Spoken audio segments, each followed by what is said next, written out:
So this is called the best way to fail.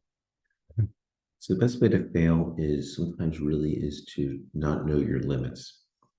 Okay, exercise, rest, not asking for help, just staying in your zone. So you want to get better, but really saying this is where I need to be right now and being okay with it, not letting guilt, shame, embarrassment, feeling of failure, grieving where you've been, saying this is where I need to be, and eventually I will move forward. If someone says this is where you need to be right now, you need to be.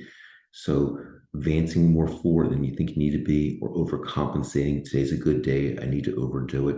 So stay in your zone. That's one of the best ways to fail is by overdoing it. Then that means the next day you pay the price.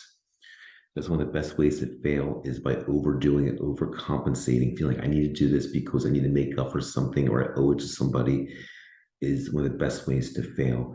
Another one is the best ways to fail is to feel that because you've been through so much of people not believing you, not getting you, or you feel like something's going to be misinformation, is by over explaining, overwriting, like in a patient email or my chart, or coming to a visit with too much information, or saying too much information to visit, that you feel that you don't know what needs to be conveyed, that too much information can drown the visit out. If fatigue is your issue or racing heart rate is your issue, say it. Be much more direct and say, I need to work on this. People can always work with you and figure out what that is. There's too much information out there and really be zoned in what you want to be working on. Be specific, be direct.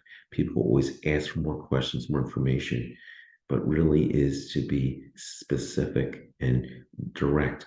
Um, think about delivering information that you often feel like you need to get more and more out, that something's going to be missed or that level. But think about you might be drowning out what you want.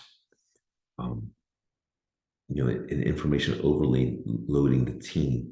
So it's one of the best ways to fail is information overloading.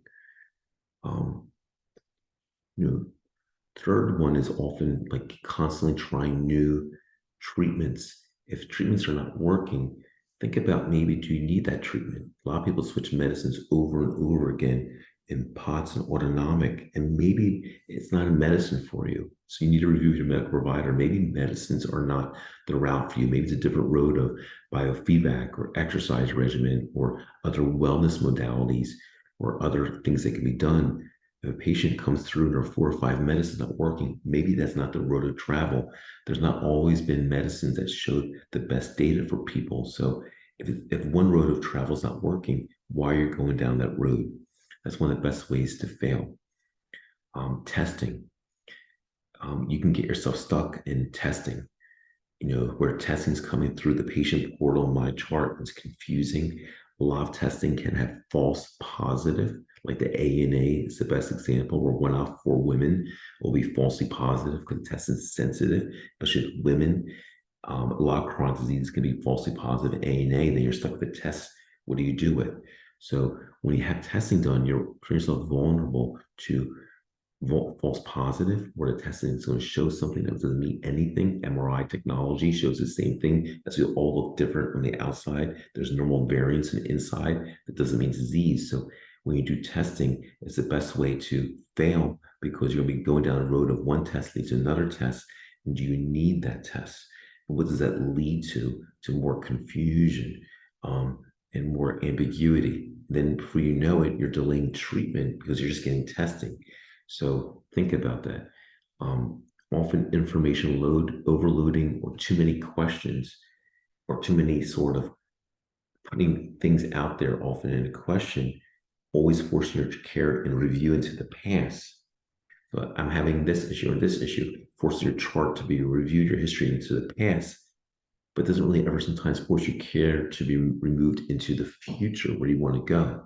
So people say, I'm having dizziness and chest pain and lightheadedness. So it means your care needs to be reviewed into the past.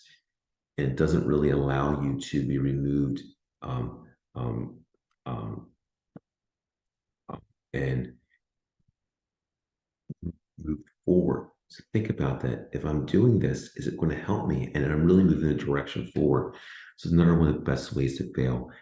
We know it's hard. We know it's a struggle, but simple tips and help out. And we believe in all of you. Thank you for listening.